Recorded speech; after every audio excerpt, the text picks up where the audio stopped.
that subscribe button. Story time of why me and my husband broke up before we got married and why it ended up being the best decision we ever made. For those of you who are new here, hi, my name is Justine. I'm a stay-at-home wife, but I don't cook or clean because I don't feel like it. And my husband is a full-time stand-up comedian and he buys me lots of nice things. First and foremost, I'm sharing this because I share a lot of content with my husband and I think sometimes it, is escapist and kind of gives you guys like this idea that we're in a fairy tale, which is so sweet, but it definitely wasn't always like this. And I want to normalize like true fights and issues that couples definitely go through. I met my husband in 2015. I was 22, he was 31. I was very young in life experience and he was like very young in relationship experience. We fell in love like super quick. We're very enamored with each other and everything just like moved really fast. For the first 2 years, we would get in these big blow up fights, but because we were so like enamored with each other, like we wouldn't last long. We'd just be like, okay, let's make up and have makeup sex and like whatever. Like, There's a couple things I want to point out. First, why did she start the video off? My name is Justine Singh, and my husband is a comedian. He buys me really nice things, and I talk about and expose him on TikTok and talk about how I used to get blown out by the frat boys down at my local college, and, we used to have big blown out fights, but yeah, I'm here to talk to you and give you some relationship advice. Why didn't she say, my husband loves me, shows me a lot of affection, empowers me? The thing that she mentioned is that he buys her really nice things, and she also threw in there how she don't cook or clean because she don't want to, and she's a stay-at-home wife, not stay-at-home mom. So what is she doing besides this failing podcast when she's at the crib? Because she ain't doing nothing else. She ain't cooking, she ain't cleaning, she throwing him the boom boom, the little cooter cat every now and then, but that's what she's most experienced in doing. He got with her when she was 22, and the only experience she had was with the frat boys at the frat house. She had no experience cooking or cleaning, so that's all she could provide. The second thing I noticed was she said she was very inexperienced in life, and he was very inexperienced in relationships, solidifying that she was not a virgin when they met. Solidifying that she lied to that man. She lied on podcast saying that both of them not having any sexual experiences draws them closer, and he was fooled. She fooled him. That she deceived this man and got him to marry her under a false pretense that she was a virgin. She got him. That's how you get a fool. You get him like by telling them lies, getting them inexperienced, and then you get them in the trap so that they can buy you nice things, just like she mentioned, because she could have mentioned anything else. She didn't even say, I'm married to a very funny comedian, a very successful. No, she just said he buy me really nice things and I don't cook and I don't clean and I don't do nothing in exchange for it. That's all she said. And the last thing that I need to highlight is she driving? Who is driving the car? Where is she going? She's looking up, down, and out the window way too much for her to be driving this car while making a video. Who is she next to also exposing her man? Please don't tell me Akash is driving the car while she making this video. That would be hella disrespectful. I'm airing out all of our information to TikTok and you sitting there right next to me and you ain't even gonna get a chance to say nothing. I'm just gonna air out my side. Who is next to her? Because I know the person next to her done heard her re-record this video about 15 times, and she be talking to the person next to her, exposing even deeper and darker secrets that she don't expose to TikTok. What is going on, man? This is crazy. 2 or 3 years later, like around 2017 or 2018, the problem started to worsen because like the honeymoon stage had kind of ended and fundamental like conflict started coming out where my husband would just like hold everything in and then he would start like screaming at me and then I would get really triggered because we both grew up in trauma households. So for me, like screaming was just like very triggering to me. If I would have a criticism, he would be like, I'm never good enough for you. It would be like, how are you getting this from what I'm saying? And it would just turn into these like really, really toxic blow up fights that we didn't know like how to handle. So then we decided to do couples therapy, which was kind of weird because we were like pretty young and pretty like new into our relationship. We couldn't afford like an out-of-network therapist, so we found a therapist at the White Institute, which if you are in New York City, I do definitely recommend them for like a cost-effective therapist. Like they can help find you someone. She was so amazing, and it was like kind of like the like light turned on for both of us. It would be like, Akash, like when Justine says this is what she's trying to say to you, and Justine, when Akash comes back with this, he's actually saying this, and it just like really like opened our eyes to how many of our fights were miscommunication. He was getting a lot of work from MTV, like his first show was Wildin' Out, and then he did Guy Code, and he was just like on a bunch of MTV shows, and he was able to like reach a 6-figure salary, which at the time was really huge for us. But then in 2018, like all of the opportunities started to dry up. He was kind of aging out of the MTV bracket, and he wasn't really getting any attention from the industry, so he was pretty much losing all his income. And at the same time, I was working a really toxic job with like a toxic manager and like working till 2 in the morning, and it just caused a lot of stress on our relationship. I really, wanted to get married and like wanted to move forward, and he was like, I don't even know who I am as a man if I'm not even able to achieve something I poured 15 years into, and like I don't even know how I'm going to provide for you or our future as a family. And everything came to a head when my mother-in-law came to visit us. I was being very distant because of everything we were going through. Akash was very stressed, and I think she kind of internalized it like that I was being bitchy towards her or passive aggressive towards her. It was a huge fight between all of us. Basically, Akash did not defend me, and I was like, okay, I don't know if I can be in a relationship with this person anymore. So after this, we both took a much needed break, and we just needed time to reflect on our own outside of the relationship. I took a trip to India with my mom for my cousin's wedding. We went to see their Bar Sahib, which is the holiest Sikh temple, and I just wanted to find my identity again and reconnect. We all know what that means when a woman says she gotta find herself and find her identity again. For me, if a woman ever say, oh, I need a break, it's over. We breaking up, it's over with, we done. You broke, I'm up, we finished. There is no we stopping. We not taking no break. There's no timeout. There's no halftime. There's no quarters in this. We either in it or we not. You mine or you not. You want to take a break and not be mine temporarily? Stay your ass over there. I don't want you back. Stay away from me. I don't play them games. I don't let you leave and come back and leave and come back and leave and come back. Hell no. This door ain't open. It closed. Once you out, you out. I'm not taking you back. And it's great that they actually went and tried to seek couple counseling and had the mama and the parents involved throughout this situation, and they acknowledged that both of them had problems. He was yelling, she didn't know how to communicate with him, he couldn't communicate with her. I think that's great, and I think more couples and people need to do that, because y'all really don't know how to communicate. Y'all know how to argue, have sex, and argue and have sex again. That's really how most of y'all resolve y'all problems, and just bottle it up. But it sounds like they actually tried to do the work when these problems came up so that they can resolve them and have a regular, somewhat healthy relationship. But I also noticed that when she mentioned he went broke, she didn't say she stepped up. She said that she was working and all his opportunities dried up. I didn't hear not once she said, oh, I'm going to step up and help you during this hard time. I didn't hear that. And from other podcasts, I've heard her speak about, it might have been on her podcast, say that the man's money is our money, my money is my money. And he stuck with her when he was down. He was down bad, and she didn't step up to help him financially. Why would I don't want no woman like that. If I'm struggling, my woman need to help me get up. Help me while I'm struggling. Take over the fort, because imagine if Akash gets hurt and he can't work for 6 months, then what's going to happen? What's going to happen? She's currently a stay-at-home wife, meaning her skills that she was using to work that job have atrophied. She's no longer been in the workforce. So what ways does she have to generate income? And Akash, if something happened to you, your opportunities might dry up again. Andrew Schultz might diss you and say, I don't associate with you no more. And now all your opportunities is dried again. What you gonna do in that situation? So this is a very, very risky pick that you took. She don't work, she don't clean, she don't do nothing. She ain't got no skills. So Akash, you need to be very careful. Very careful.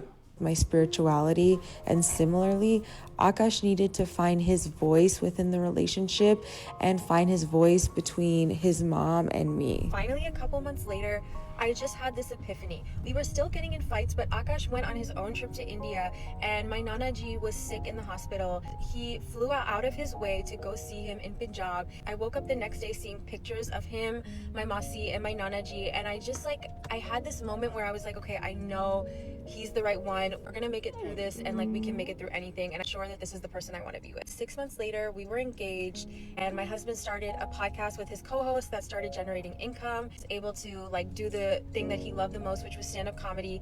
I just feel like God burned our relationship to the ground so that the soil could like start fresh. And the reason I'm sharing all this is because I know a lot of times when you're looking on social media, it really does seem like a highlight reel and like, oh, they must have always had this perfect life, but it took a lot of like grit and blood, sweat, and tears. Okay, a lot of tears from me. And now me and my mother-in-law have an amazing relationship. My husband is so close with my family. Of course, we still fight. We get into huge fights sometimes, but I think just going through everything we've gone through has brought us so much closer. Make sure that when you are choosing a partner, you really choose someone that you know is going to support you through all the bad times, because life is like full of ups and downs. I'm so thankful for where we are now, but it's okay to go through these kinds of ups and downs with your partner. It's normal. Now I'm always right and Akash is always wrong. You know what? You don't get Oh! He's a loser. He's in the car while she's saying all of this stuff. He's right next to her. This is crazy work. Oh my gosh. I was trying to convince myself that she was driving, but oh my gosh. He's sitting there silent like a cuck while she's saying all of this stuff right next to him. Oh no.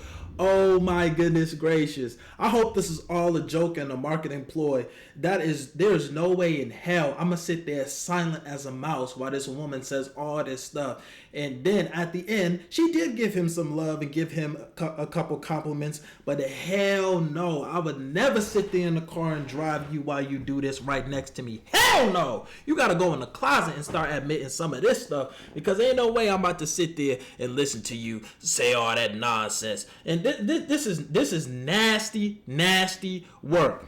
But let's hear Akash talk about why his response to this on stage at one of his shows. Talking about, again, I don't think these narratives, people calling your wife a gold digger and a whore and all these other things, it's a shitty thing. So I'm going to tell one story that I have never even told her. Honestly, she has no idea this story. Okay. My wife and I met in 2014. I was not making much money. I was getting $25 a night doing stand-up. I was on MTV shows that paid dog shit money. If she was a gold digger, I didn't even have 10 to get the bitch, to be honest. But then in 2018, I went flat fucking broke. 34 years old, I probably made $4,000 that entire year. And we couldn't even afford the living room we lived in New York City. We had to move out of that apartment and move to New Jersey. And what's even sadder than moving to New Jersey is I had to save up money to move to New Jersey. So we had to stay on her friend's couch for almost a month. We were basically homeless for a month. So I could save money to move to New Jersey. And I remember the night before we went to the couch, we had to stay in our apartment illegally. We were supposed to have been out by like 12 p.m. We moved everything out, but we didn't have a place to stay, so we had to stay there that night. It was just me and her sleeping on a hardwood floor. I'm 34 years old. She's 25 years old. I'm looking at this girl like, man, you could go be with an Indian who's a doctor, like a real Indian. You're a beautiful girl.